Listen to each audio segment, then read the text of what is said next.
Welcome everyone. My name is Lawrence and I'm here to give you a presentation today about not giving up.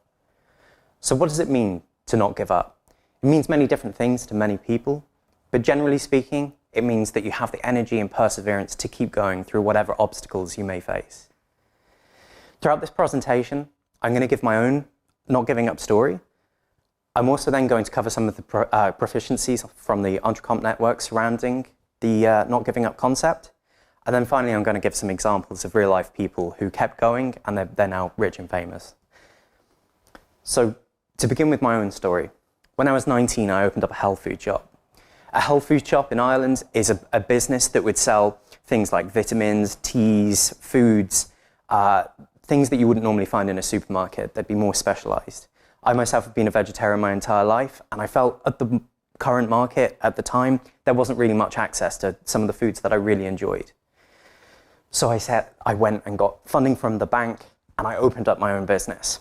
So I ran it for most of the time. When I couldn't attend, I would drag family members in and friends to cover the shop for me. All was done for free. I'm very grateful to them to this day. But after about 18 months, I just decided the shop wasn't making enough money for the amount of time that was going into it. So I decided to close the doors.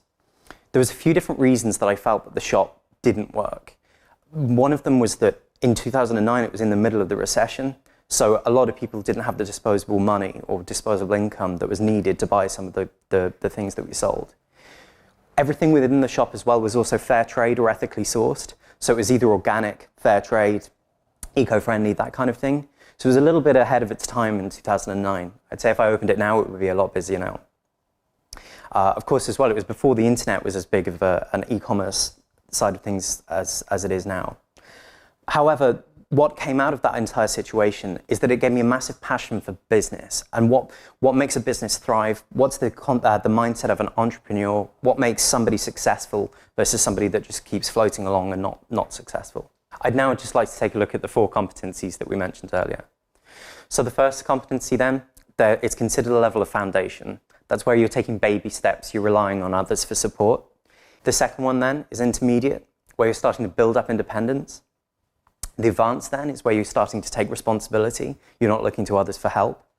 And finally then you've got expert, where you're driving transformation, innovation and growth.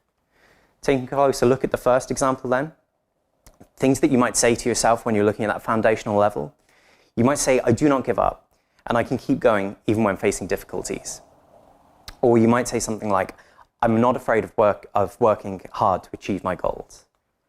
The second then, where you're starting to build independence, you can say things like, I can delay achieving my goals in order to gain greater value thanks to prolonged effort.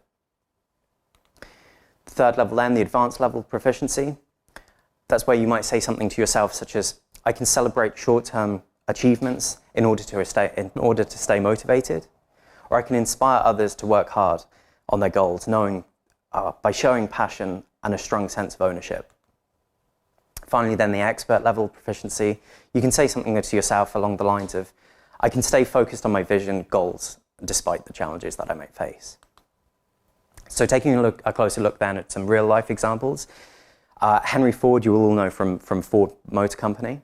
So he originally left his job in 1889. He was in a really comfortable position. He just wanted to have something himself that he called his own business. However, after a year, he actually went bankrupt. He opened up another business then, and again, the same story. 2 years later, the entire business collapsed. So then in 1903, he set up a third business with the original investors from the original time that he went out on his own, and that ended up becoming Ford Motor Company that we know today, which is now worth over 200 billion euro. Michael Jordan, the famous basketballer, he was actually kicked out of his high school team when he was in high school. He's since become one of the most famous basketballers around, and he's now worth 1.4 billion euro. And finally, J.K. Rowling. Many of you will know her as the author of the Harry Potter books and then the films that were based on the books. Believe it or not, she was actually refused 12 different times from publishers, with one of the publishers even saying for her not to give up her day job because it was such a bad book. Eventually, she obviously got published, and she's now worth over 1 billion euro. Interesting, one thing that she still does to this day is she'll send off books that she's written, but under an anonymous name to different publishers, and she still gets refused unless she puts her own name on it. I'd like to finish with a quote, and that quote is, "Courage doesn't always roar. Sometimes it's the quiet voice at the end of the day that says, I will try again tomorrow."